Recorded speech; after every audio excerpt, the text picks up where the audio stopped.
बिस्मिल्लाहिर्रहमानिर्रहीम, अस्सलामु अलैकुम वरहमतुल्लाहि वबरकातुहू। नामों का एक सिलसिला शुरू किया है कि जिसमें नाम का माना और उसकी तासीर इंसान पर क्या होती है, क्योंकि उलमा ने लिखा है कि नाम की इंसान की ज़िंदगी में तासीर और असर होती है।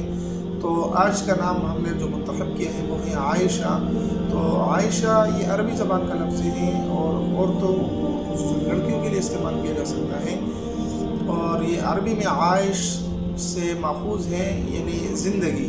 तो गोया कि आयशा का माना हुआ ज़िंदगी वाली और पुरसुकून ज़िंदगी गुजारने वाली भी आप कह सकते हैं। गोया कि ज़िंदगी गुजारने वाली खातून।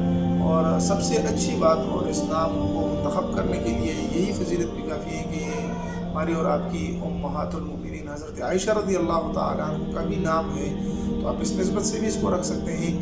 और इसकी तासीर के मुताल्लिक़ ये लिखा गया है कि ये जिसके लिए मुंतखब किया जाए तो इसकी तासीर बहुत आला, बहुत ज़बरदस्त होती है, क्योंकि आयशा रज़ी अल्लाह तआला अन्हा एक इल्मी शख्सियत थी। तो गोया कि उलमा ने लिखा है कि ये मिजाज में अमूमन पुरसुकून होगी और इल्म दोस्त होगी, मोहब्बत वाली होगी, इल्म वाली औरत होगी।